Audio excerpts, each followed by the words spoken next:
As we all know, social media and engaging people online is vitally important. And so in this episode, we want to share 7 social media mistakes we see churches often make. Welcome back to Practical Church Planting, where in 15 minutes or less, we'll give you practical tips, advice, and encouragement to help you plant and grow healthy churches. My name is Brian Drosian. Joining me is Dylan Dodson, and today we're talking about 7 social media mistakes that churches often make. So there are a lot of mistakes that churches make. More than 7. But we want to make this helpful. I think if you're listening or watching this podcast or this show, you probably think obviously no social media is important. But we still want to make these helpful for you. And so here are some ones that we see a lot. First one may seem obvious, but I could never emphasize this enough, is that people do not take social media seriously, right, or nearly as serious as they should. They don't understand that everybody, especially those who are younger, are checking your social media before they come. They don't understand that they are judging your church and whether or not they're going to come. Because again, they're not. A lot of times people aren't Christians, or there might be new Christians. Like, this stuff matters in reaching people, and they don't think it's important. And you know it's not important because even though they say it's important, they don't spend any time on it. Yes. Or if they're not good at it, they're not hiring anybody who is good at it or making it a priority in all the things that you could be doing. Social media, if you don't have a lot of help, a lot of staff, should be one of the top. It should be at high on your list. Like, it is better to focus on this. I'm not going to say all the reasons, other things it's better than. But if you're a very busy person and you need some more help on your church staff or whatever, you need to find some time, because we prioritize the things that we care about. And if you want to reach people, you've got to take it seriously. Yeah, we've talked about this a bunch, and this is the kind of thing where you can wish that you didn't have to take it seriously, or you could wish it wasn't important, or you can have your own ethical problems with the culture's obsession with social media. But at the end of the day, that is going to be how you reach people. Right. So this passion of mine, again, we're not saying it needs to be perfect, but people just they think it doesn't matter. Yeah. And the whole be things, all things to all people, this is how you're going to be things to a lot of people in our culture. So you've just got to take it seriously, and thinking it's not a big deal, I think, says a lot about a misunderstanding of what's important to people today. Yeah. And I think that's also a lot of letting your own, bias or your own wants get in the way of what's actually effective to reach people. That being said, you want to be sympathetic, especially if the older you are. We didn't need social media before. We were successful. We reached people without it. That is 100% true. But the culture today is you do that, and you can also reach people more if you're connecting with them online. So that's the first one. People don't take it seriously. Here's another mistake that people make, is they do a lot of spam. And what I mean by spam is just church announcements and church events. And that's all it is. And why, unless I want to know everything, even though I'm already getting your email and I already hear your announcements on Sundays, like, why should I follow you? It's just a bunch of, here's what's happening at the church. And we've talked about this in other episodes. Episode 2, all the way back in episode 2, we talked about how to be engaging. And so we talk about this a little bit more.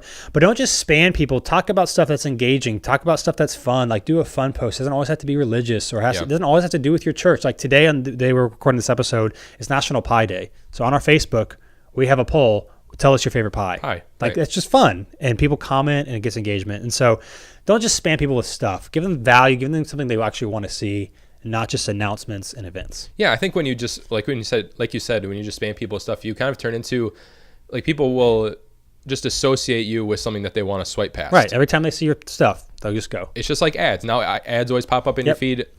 Unless they're the most engaging thing in the world, people want to get rid of them as quick as possible. And that's what people will associate the church with if that's all they see. So go all the way back to episode 2 if you want to talk about some engaging things that you can do. So we give some examples, but don't just spam.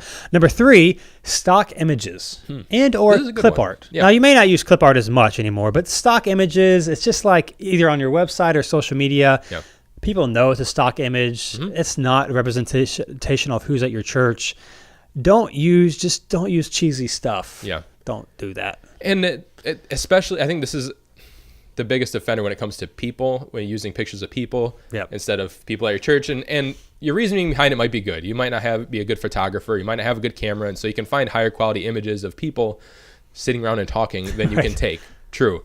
However, I think it's so, I don't know what the way to put it is. It's so easily noticeable. Yes. When you're doing that. And I think it says something to, whether you mean it to or not wanting to show the people in your church, not wanting to be as authentic, and wanting to kind of put on a face instead of showing people what the church is actually like. Yeah, and it's hard. I get it. You may not have a photographer. You may not have someone who's pictures, but because we're on the internet so much, everybody can notice stock images and clip art stuff. And I just don't use them. That's the thing. You don't want people to see kind of one image of your church and show up and see something completely different. Right. Even if you're not the best photographer, you'd rather them see what's real instead of thinking that something is going to be completely different than it actually is. Because like you were saying too, people just want you to be authentic. They want to know they want to know what to expect, not something that's not there. So don't use stock images. Number 4 is a big mistake is thinking that social media is only for young people. Mm-hmm. And so the assumption there is we don't want to reach young people, which that's a bad thing. Right. But it's actually completely untrue. Yeah.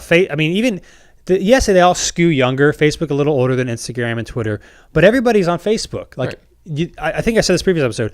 The person who's on Facebook more than anyone else is someone who's probably older and a family member. Yeah. Like it makes sense. They got more time. Their tablets, iPhones, iPads.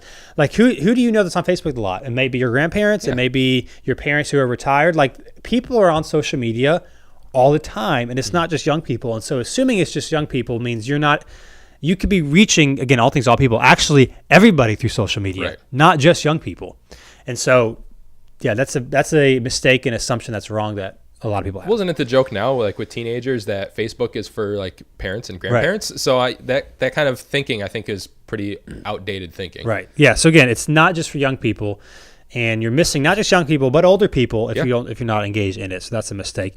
Number 5 is inconsistent posting. Mm-hmm. Now, I get it. You might be struggling. Again, I would listen. We've got a bunch. I don't have all of them. Episode 2, but just a bunch. Just listen to all the episodes because we talk about this a lot. Yeah. I get it. You may not be able to have a lot of stuff. I think it's in the 40s. We actually have a social media template, episode 40s or 50s. Anyway, you can scroll and find it.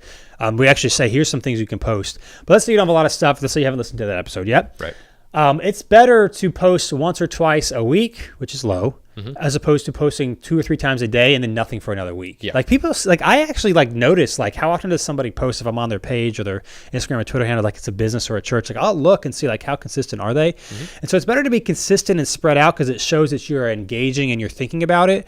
When everything's clumped together and it's like a week or 2 before something else, it makes it look like it's kind of like an afterthought and you just thought about it at the moment, so you're going to post something and then you forgot about it again. Yeah, and this is the one that, like you said, you might not have a ton of time for, especially if you're bivocational or something like that, but it'll take a little bit more planning, but I think you can definitely be consistent and have it not take up a lot of your time. It'll just take a little bit more planning on the front end. If you're planning that I'm going to post something on Monday and Wednesday and Friday maybe, so just to say, then those days you're not having to kind of shift things around. You're planning to do it. And so it can be fit in pretty much in any schedule as long as you plan to fit it in and treat it like it's important. Right. So even if you don't have a lot of stuff, try to plan something out and make it at least consistent however much you do post, not just every once in a while because people see that and it looks like they don't care. Yeah.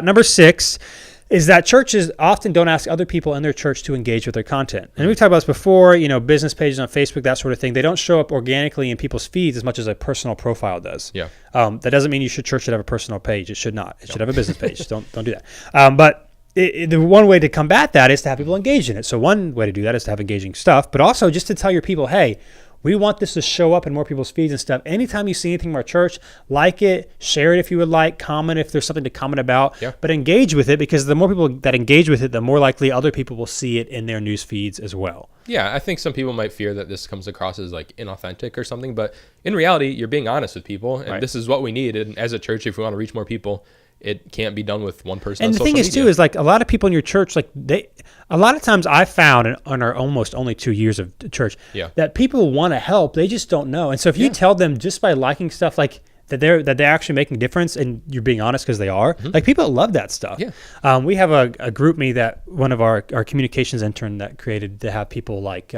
just tell people every time we post something, I'm going to post in this GroupMe and go like it. And they're like, oh, this is great. And everyone's liking it. And so, just tell people, hey, it really helps us. And that's a way to kind of get your stuff out there a little bit more. And I think a lot of times people didn't even think to do it. So do it. And it's good. Ask people to engage your other stuff. Yep.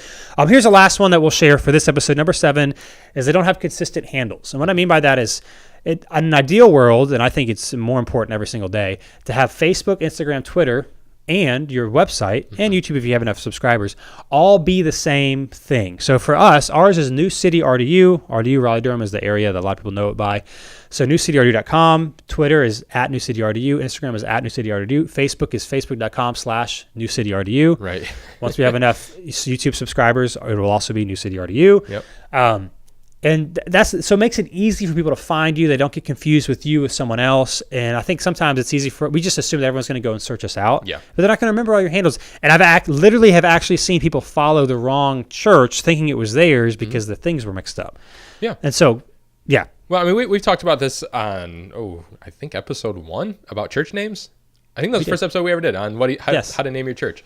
But in all likelihood, you're not going to have a unique name that no other church has. So if someone's trying to find you and doesn't know your logo or doesn't know everything about you, they might find 5 other churches with that name and not know which one is you. So so important. The best you can, get them all the same, even change your website if you have to. Yeah. And try to make it, I mean, there's a lot that goes into it, not too long, something that people in your community would actually recognize. Yeah. But it's really important to get them all the same because it's also easy to tell people, hey, find us online, New City RDU for everything. You don't have to differentiate between which social media, what you're trying to do.